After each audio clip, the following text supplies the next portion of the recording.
30F, do you know this woman? My therapist asked, showing me her phone. It was my boyfriend's profile picture with another woman. This happened 6 months ago, though the full ramifications continue to unfold in ways I never could have imagined. I'm still processing the sheer cosmic improbability of how my life imploded and then somehow reassembled itself into something I wouldn't have recognized a year ago. I had been seeing Dr. Michaels for therapy for about 8 months, working through anxiety and lingering trust issues from a previous relationship. The irony of what happened still makes me laugh in that hollow way, reserved for tragedies so perfect they border on comedic. It was a regular Wednesday afternoon session. We were discussing my relationship with Justin, 32 OM, my partner of 3 years. Things had been tense lately. He'd been traveling more for work, seemed emotionally distant, and our once vibrant intimacy had faded to occasional, perfunctory encounters that left me feeling more alone than connected.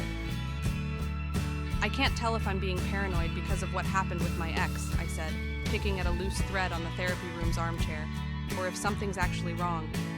He says everything's fine, just work stress, but something feels off. Dr. Michaels, usually the picture of professional neutrality, had an odd expression on her face. She seemed to be weighing something, making a decision that went beyond her usual thoughtful pauses.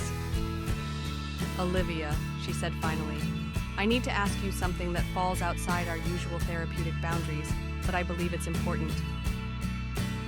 The seriousness in her tone made me sit up straighter. Do you have a photo of Justin on your phone? One that shows his face clearly? The request was unusual enough to make me hesitate, but I nodded and pulled up my Instagram, finding a recent picture of us at a friend's wedding. I turned the screen toward her. Dr. Michaels studied it for a long moment, her professional composure flickering briefly. I need to show you something, she said, reaching for her own phone. And I want you to know that what I'm about to do is highly unusual and something I've never done in 20 years of practice. But I believe the ethical obligation to your well-being supersedes certain boundaries in this specific circumstance. She pulled up Facebook on her phone, navigated to a profile, and turned the screen toward me. Do you know this woman? The profile belonged to someone named Madeline Chen. Her profile picture showed her smiling broadly, her arm around a man's waist.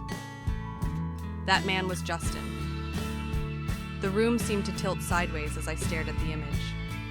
They looked comfortable together, intimate. The casual way they leaned into each other spoke of a familiarity that went far beyond a friendly acquaintance or colleague. Who is she? I managed to ask, though I already knew the answer on some level. She's another client of mine, Dr. Michaels said carefully. I cannot and will not discuss anything about her or her sessions. But when you showed me Justin's picture just now, I realized I was ethically obligated to show you this publicly available information. The implication hung in the air between us. My therapist had recognized my boyfriend as another client's boyfriend. How long? I whispered, unable to form a more coherent question. I can't answer that, she replied gently. All I can tell you is that I recognized him immediately from her sessions, and I felt you deserved to know this information exists in the public domain. I sat frozen, trying to process what this meant. Justin, my partner of 3 years, the man I shared a home with, was apparently also involved with another woman, who happened to see the same therapist as me, in a city of over 2 million people.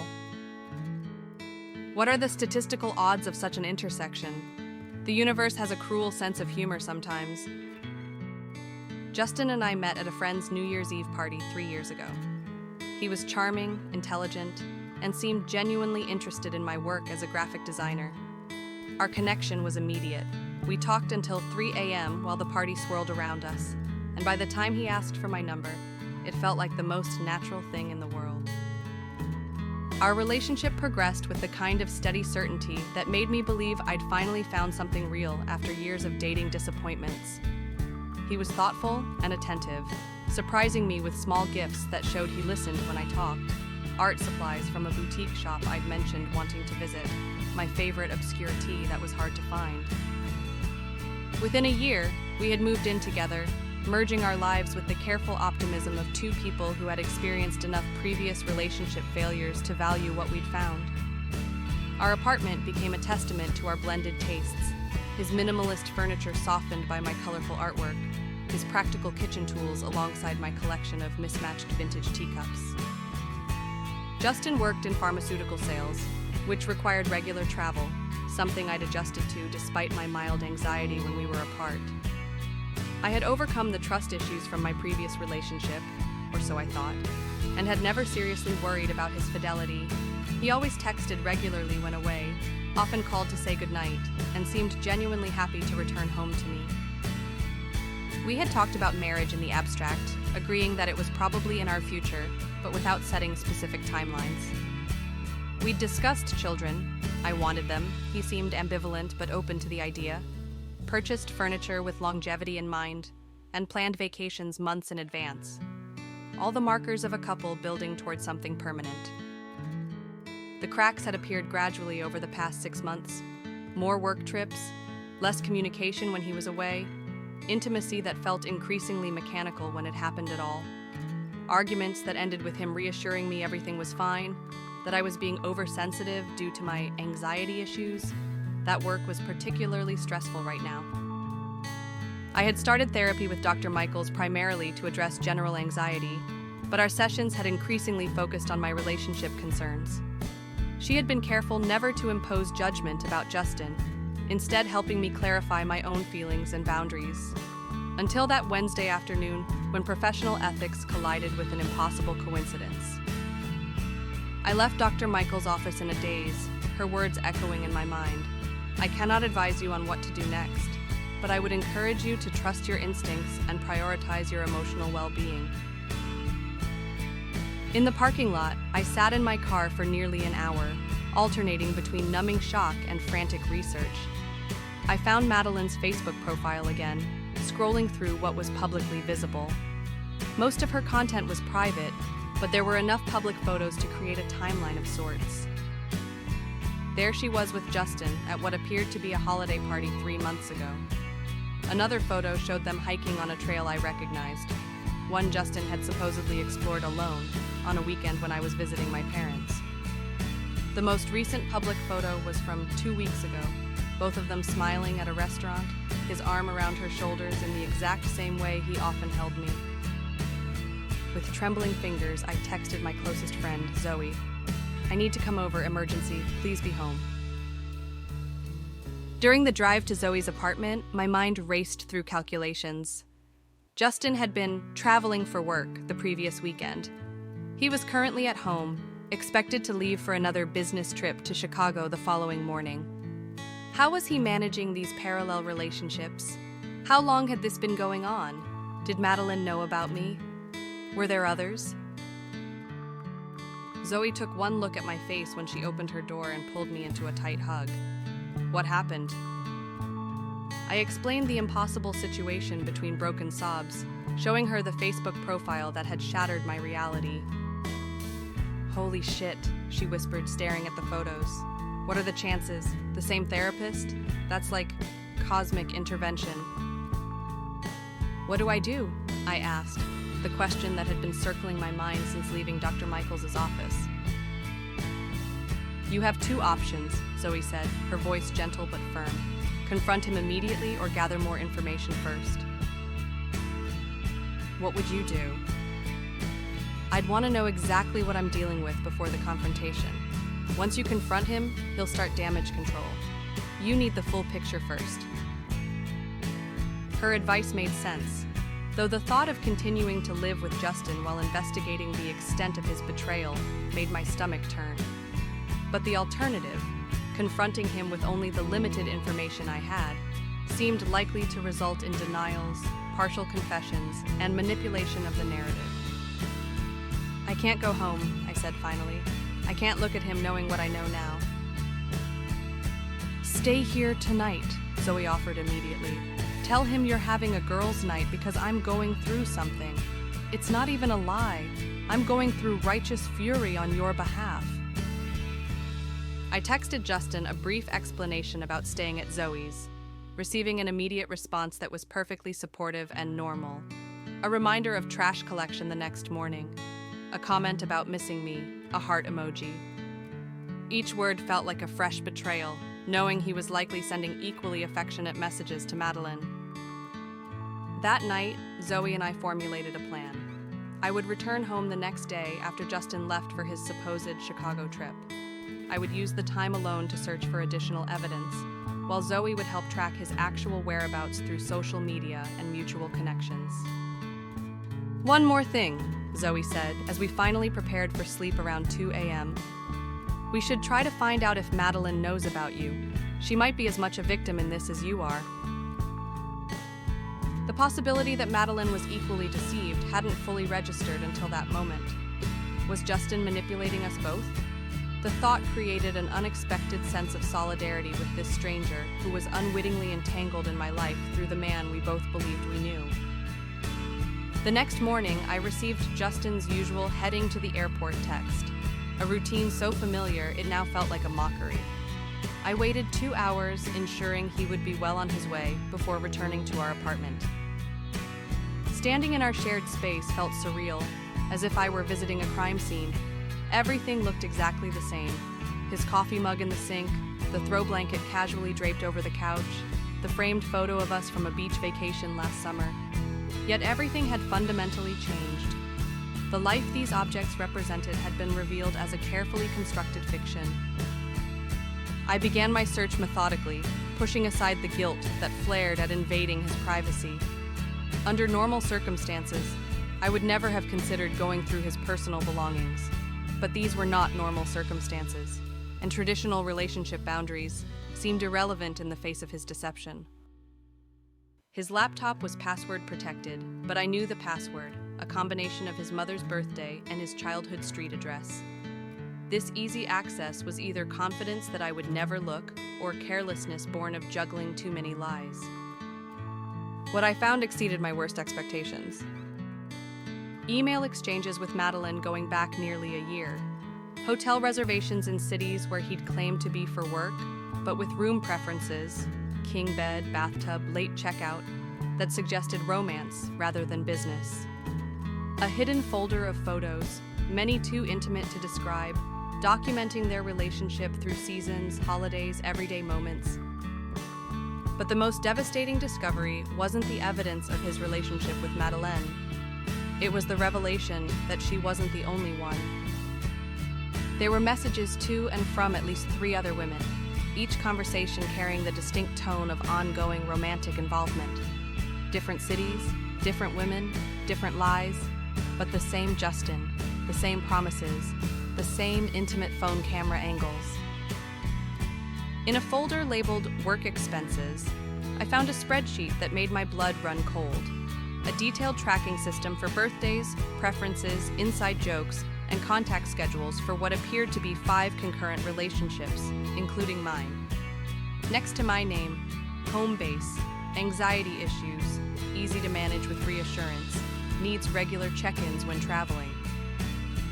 The clinical calculation of it, the strategic management of multiple women's emotions and expectations, revealed a level of premeditation that transformed my understanding of who Justin was.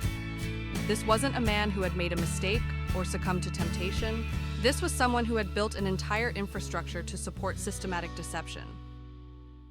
I photographed everything, downloaded key files to a USB drive, and then carefully returned his laptop exactly as I'd found it.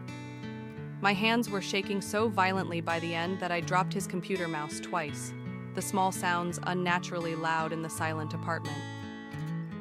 When Zoe arrived an hour later, I was sitting motionless on the couch, surrounded by printouts of the evidence, feeling simultaneously hollow and overwhelmingly full of rage. "Jesus," she whispered, paging through the documents. I don't even have words." "He has a system," I said, my voice sounding distant even to my own ears. "A literal spreadsheet. I'm just one of 5 current, what would you even call us? Girlfriends? Victims?" "Survivors," Zoe said firmly, "and soon-to-be ex-girlfriends, all of you, if I have anything to do with it." We spent the rest of the day trying to identify the other women from the evidence I'd gathered. Madeline was easy. Her full name was in multiple documents. We found her LinkedIn profile, which indicated she worked as an event coordinator at a hotel chain, possibly how she and Justin had met, given his frequent work travel. Two of the other women were identifiable only by first names and cities, a Jessica in Portland and an Anna in San Diego. The fifth woman had the initial R and appeared to be located in Chicago, where Justin was supposedly traveling to at that very moment. "We need to warn them," I said, "all of them." "Yes," Zoe agreed, "but carefully. We don't know their situations, and we don't want Justin to know we're onto him until you're ready for that confrontation." The question of confrontation loomed large. I couldn't continue living with him, pretending everything was normal while knowing what I now knew. But I also couldn't bear the thought of facing him alone, of navigating his inevitable denials and manipulations without support. Then Zoe suggested something unexpected. "What if you're not alone for the confrontation? What if Madeline is there too?" The idea was simultaneously terrifying and compelling. Justin would have no defense against both of us together, no way to manipulate the narrative if we presented a united front. "How would we even arrange that?" I asked. "I can't exactly call her and say, 'Hi, I'm your boyfriend's other girlfriend. Want to team up against him?'" "No," Zoe said thoughtfully, "but you know someone who might be able to help facilitate that conversation in a safe, controlled environment." Dr. Michaels, the improbable connection that had exposed this entire situation. Contacting Dr. Michaels outside of our scheduled session was another boundary I would never normally cross, but nothing about this situation was normal. I sent her a brief email explaining that I had confirmed her concerns about Justin, had discovered additional disturbing information, and was wondering if she could help facilitate a conversation between Madeline and me, if appropriate and within her ethical guidelines. Her response came within hours, asking me to call her office the following morning. When we spoke, Dr. Michaels was the embodiment of measured professionalism, navigating unprecedented ethical territory. "I've consulted with colleagues and my ethics board," she explained. "This situation presents a unique challenge where traditional boundaries must be balanced against potential harm to multiple clients. I cannot discuss Madeline or anything from her sessions, but I can ask if she would be willing to participate in a controlled disclosure conversation with my facilitation." "And you think that would be appropriate?" I asked.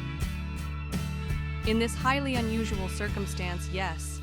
If, and this is an important if, Madeline consents to such a meeting after I present the possibility to her. I would need to be extremely careful about how I frame this to avoid revealing confidential information from your sessions." "Of course," I agreed. I think she deserves to know what I've discovered. I believe she's being manipulated just as I was." "I understand," Dr. Michaels said gently. "I'll reach out to her and let you know if such a meeting is possible. In the meantime, I strongly encourage you to consider your safety and well-being. Do you have a safe place to stay if needed?" I assured her I could remain at Zoe's apartment and promised to prioritize my safety above any confrontation plans. 2 days passed with no word. Justin was still supposedly in Chicago, though his social media check-ins and texts to me showed a pattern completely inconsistent with the location data I glimpsed when he briefly shared his screen during a video call. He was somewhere in Chicago, but not at the conference hotel he'd mentioned. On the third day, Dr. Michaels called. "Madeline has agreed to meet," she said simply. "Tomorrow at 4 p.m. in my office, if that works for you. I should note that this will not be a therapy session for either of you, but a facilitated disclosure conversation. I'll be present to ensure safety and basic ground rules, but my role will be limited." I agreed immediately, a mixture of dread and validation washing over me.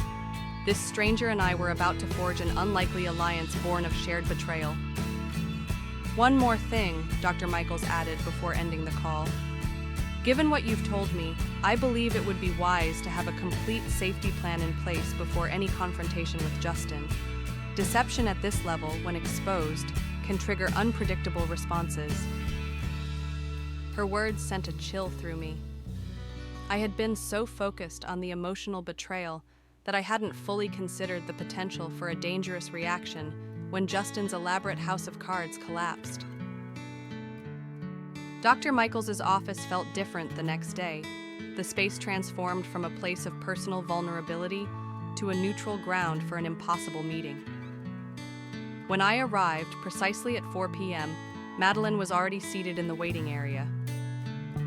I recognized her immediately from the photos, though the real person bore little resemblance to the carefree, smiling woman in those images.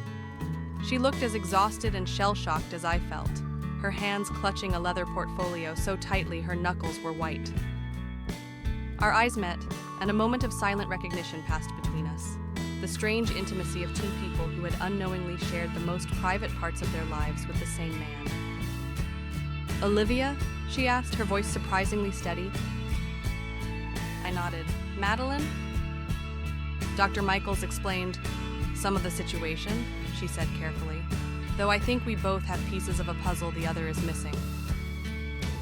Before I could respond, Dr. Michaels appeared, ushering us into her office where she had arranged the furniture differently, creating 3 equal points in a conversational triangle, rather than her usual therapist-client configuration. "I want to clarify my role here," she began once we were seated. "I am not conducting therapy today. I am here to facilitate a conversation between 2 people who have found themselves in an extraordinary circumstance. My primary concern is the safety and well-being of everyone involved. I will step in only if the conversation becomes unproductive or potentially harmful." She established basic ground rules, speaking from personal experience rather than assumption, focusing on information sharing rather than emotional processing for now, and maintaining confidentiality about anything shared in this room. Then she turned to me. "Olivia, since you initiated this meeting, perhaps you could begin." I had rehearsed this moment, yet facing Madeline directly made the prepared words evaporate. Instead, I simply opened my bag and removed the folder of printed evidence. "I discovered Justin has been living multiple lives," I said, my voice surprisingly calm. "Not just with you and me, but with at least 3 other women in different cities. I found this on his computer 2 days ago." I handed her the spreadsheet first, the document that most clearly demonstrated the calculated nature of his deception. Madeline's face remained composed as she read, but her hands began to tremble visibly. 1 year and 7 months, she said finally, looking up from the page. "That's how long I've been with him. How long have you?" 3 years, I replied. "We live together in Westwood Heights." Her composure cracked slightly. "He told me he lived alone in Lakeside Towers, that he traveled for work regularly." "He does live with me," I confirmed gently. "When he's not traveling for work to be with you, or apparently Jessica, Anna, or whoever R is in Chicago." Madeline began paging through the other documents I'd brought, the hotel reservations, the email exchanges, the photos. Her methodical review reminded me of myself 2 days earlier, processing overwhelming information with unnatural calm before the emotional storm would hit. "He was with me last weekend," she said, "Friday through Sunday, supposedly in between business meetings. He told me he was at a pharmaceutical conference in Denver." She shook her head. "We spent the entire weekend together at my apartment. He never left except when we went out for meals or a walk." We continued exchanging information. Dates, stories, patterns of behavior. A complete picture emerged of how Justin had maintained these parallel relationships, using his supposed work travel as the primary cover, carefully managing communication patterns, and creating entirely different relationship narratives, tailored to each woman's particular vulnerabilities and desires. "With me, he's slightly commitment-phobic, but working on it," Madeline explained. "Always just on the verge of being ready for the next step, but needing patience. With me, he's comfortable with commitment, but ambivalent about children and family," I countered, creating just enough resistance to make me work harder to convince him. Dr. Michaels remained silent throughout most of this exchange, her face professionally neutral despite the increasingly disturbing pattern being revealed before her. "There's something else," I said finally, reaching for the last document in my folder. I found these messages on a platform I didn't even know he used. They're concerning in a different way. The messages revealed Justin's involvement in online forums where men advised each other on techniques for maintaining multiple relationships, sharing strategies for managing separate phones, creating believable cover stories, and emotionally manipulating women to accept increasingly suspicious behavior. In these messages, Justin had boasted about his rotation and offered advice to others, referring to us by our initials and describing his methods in clinical, dehumanizing terms. Madeline read these messages silently, her composed facade finally crumbling. When she looked up, her eyes were filled with tears, but her voice remained steady. So we weren't even people to him, just achievements, challenges to overcome. It appears that way, I agreed, my own voice breaking slightly. Dr. Michaels spoke for the first time in nearly an hour. I think it's important to acknowledge the natural emotional response to this information, while also considering practical next steps. Have either of you decided how you want to proceed regarding your relationships with Justin? Madeline and I exchanged a look, some unspoken understanding passing between us. I'm done, I said firmly. I've already packed essential items and I'm staying with a friend. I just need to figure out the confrontation and separation logistics. Same, Madeline nodded. But I'm worried about the others, these women in other cities who don't know. I've been thinking about that too, I admitted. I have some of their information from what I found, but not complete details. I might have more, Madeline said, opening her portfolio. I did my own investigation after Dr. Michaels contacted me about this meeting. I work in event planning and have access to hotel industry databases. I tracked some of his reservations and found patterns. She had indeed compiled additional information, including what appeared to be a complete picture of Justin's movements over the past 6 months. Between her data and mine, we identified all 5 women in his rotation, including full names and contact information for 4 of us. By the end of our 2-hour meeting, Madeline and I had formed an unlikely alliance born of shared betrayal. We exchanged phone numbers, made plans to contact the other women with Dr. Michaels' careful guidance on how to do so safely, and began formulating a coordinated approach to confronting Justin. As we prepared to leave, Dr. Michaels offered one final thought. This situation is extraordinarily painful, but it has also created a unique opportunity for solidarity and support between people who would otherwise never have connected. There can be unexpected strength in that connection. Looking at Madeline, this stranger who now knew more about the intimate details of my relationship than my closest friends, I felt a surprising sense of validation and determination, replacing some of the hollow betrayal that had dominated the past few days. Coordinate our confrontations, I suggested to Madeline as we walked to the parking lot. Maximum impact, minimum opportunity for him to manipulate either narrative. She smiled for the first time since we'd met, a tight, determined expression that held no joy, only resolve. Absolutely. Let's make it impossible for him to ever do this to anyone else. Over the next 3 days, Madeline and I worked with methodical precision, contacting the other women in Justin's life. Jessica in Portland was initially suspicious, then devastated as we shared evidence. Anna in San Diego had already been having doubts and seemed almost relieved to have her concerns validated. Rebecca, R, in Chicago, was the most recently added to his rotation and responded with cold fury rather than hurt. Together, the 5 of us created a private group chat that quickly evolved from evidence sharing to mutual support, dark humor, and strategic planning. There was something strangely healing about this improvised sisterhood. Women from different cities and backgrounds, connected by the same betrayal, helping each other process and plan. Justin was scheduled to return from Chicago on Thursday evening. After much discussion, we decided that I, as the home-based girlfriend with whom he lived, would confront him first, with Madeline present for support and maximum impact. The others would hold their confrontations for after hours, creating a domino effect of exposure that would give him no time to construct new narratives or damage control. On Thursday morning, I returned to our apartment to prepare.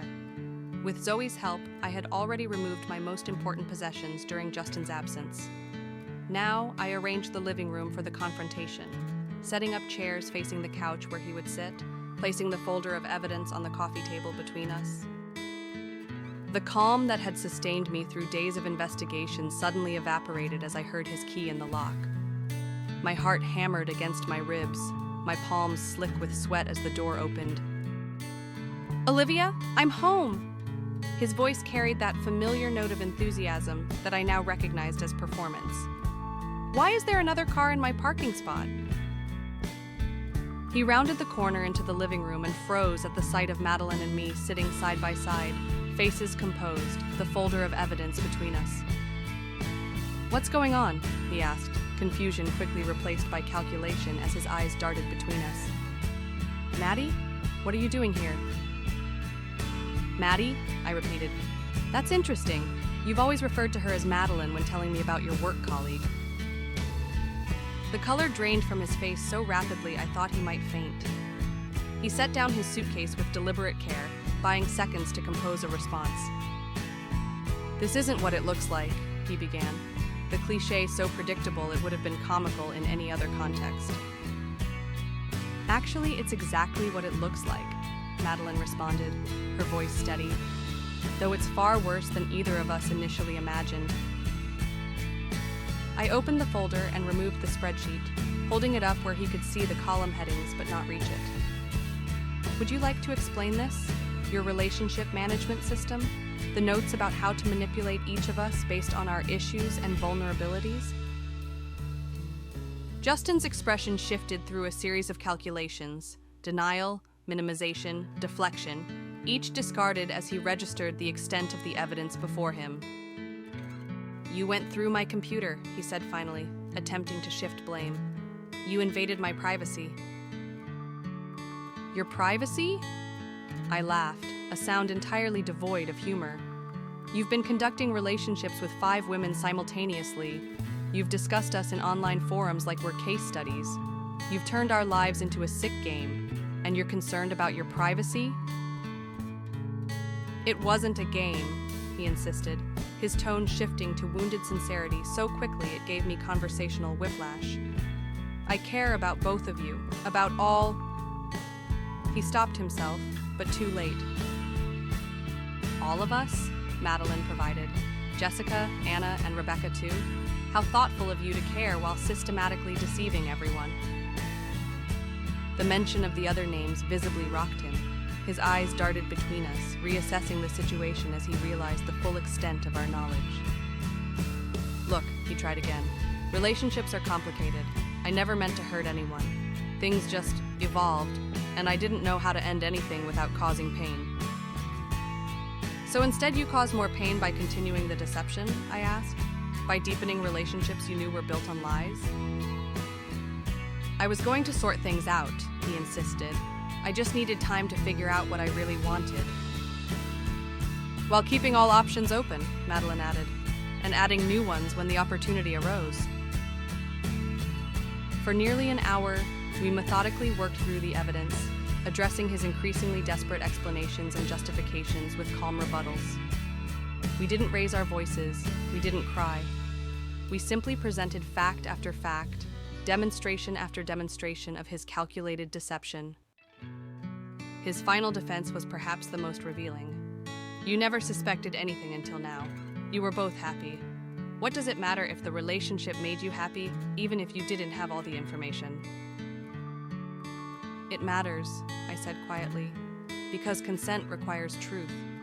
We consented to relationships with a person who didn't actually exist, the version of Justin you created specifically for each of us. We couldn't consent to what we didn't know." Madeline nodded. "And happiness based on lies isn't real happiness. It's just an elaborate performance we were never aware we were participating in." As the confrontation wound down, Justin's demeanor shifted from defensive to defeated.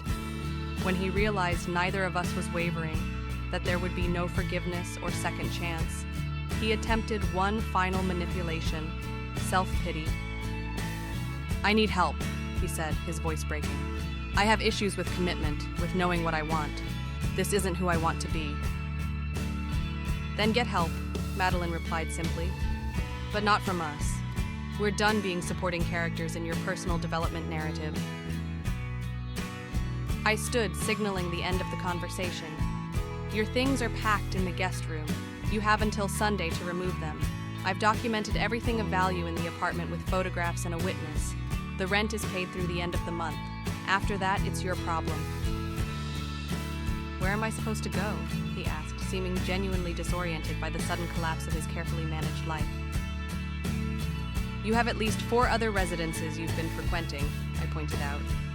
Though you might find the welcome at each has grown considerably cooler. Jessica is changing her locks tonight. Anna has already packed your things and left them with her doorman. Rebecca is currently speaking with the wife of your regional manager about your creative expense reports. His face contorted with a flash of genuine emotion, perhaps the first authentic reaction of the entire conversation. You contacted all of them? You discussed my personal life with my boss's wife? No, Madeline corrected. We contacted the other women you were deceiving. Rebecca made her own decisions about your professional ethics once she learned about your personal ones. As we gathered our belongings to leave, Justin made one final attempt to salvage some control of the situation. I never meant for any of this to happen, he said, his voice hollow. I did care about both of you, all of you, in different ways. I paused at the door and looked back at him. This stranger I had lived with for years. This man I had believed I knew intimately. In that moment, I felt an unexpected sense of pity beneath the hurt and anger. That's the tragedy, Justin. You cared so much about keeping your options open that you never fully invested in any of them, and now you've lost them all. As Madeline and I walked to our cars, a weight seemed to lift, not the full burden of betrayal, which would take much longer to process, but the oppressive uncertainty of the past week. We had faced the truth, confronted the deception, and emerged with our dignity and agency intact. Dinner? Madeline suggested unexpectedly. I think we've earned a drink and some real food after that performance. Absolutely, I agreed. Let's celebrate the birth of a very unusual friendship. In the following weeks, the 5 women from Justin's rotation experienced the typical aftermath of betrayal: anger, grief, questioning, and slow healing. But unlike the usual isolation of such experiences, we had each other, an impromptu support network that understood exactly what we were going through because we were all going through variations of the same thing. Our group chat evolved from a strategic planning space to a daily check-in where we shared everything from practical advice on changing locks and forwarding mail to deeper reflections on trust and recovery. There was something uniquely healing about this connection, the solidarity of women who might never have met otherwise, brought together by shared deception. Jessica from Portland was the first to meet another member in person when she flew to San Diego for a weekend with Anna. They documented their betrayal bonding trip with humorous photos sent to our group, mimosas on the beach with the caption, "Better company this time around." Rebecca in Chicago turned out to be a corporate attorney who offered valuable advice on protecting ourselves legally as we disentangled from Justin's deceptions. She had dated him the shortest time, just under 3 months, and approached the situation with professional detachment that provided helpful balance to our more emotional responses. Madeline and I, already in the same city, continued to meet regularly for coffee or walks. Our unlikely friendship deepened as we processed our parallel experiences and supported each other through the practical challenges of rebuilding lives that had been structured around Justin's presence. Justin himself seemed to implode in the aftermath of our coordinated confrontations.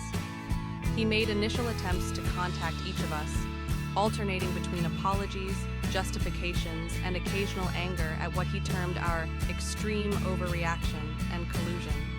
When these received no response, he escalated to gifts and emotional appeals, which were similarly ignored. Through mutual connections and social media breadcrumbs, we learned that he had been placed on administrative leave at work while his expense reports were audited. He had moved temporarily to an extended stay hotel. then eventually relocated to another state for a position with considerably less responsibility and status than his previous role. 3 months after the confrontation, Dr. Michaels invited Madeline and me to participate in a professional ethics panel discussing unique challenges in therapeutic confidentiality. With our permission and with all identifying details changed, she presented our case as an example of the rare circumstances where traditional boundaries might need careful reconsideration to prevent harm. In 20 years of practice, I have never encountered a situation that so clearly demonstrated the need for thoughtful, ethical flexibility, she told the audience of mental health professionals.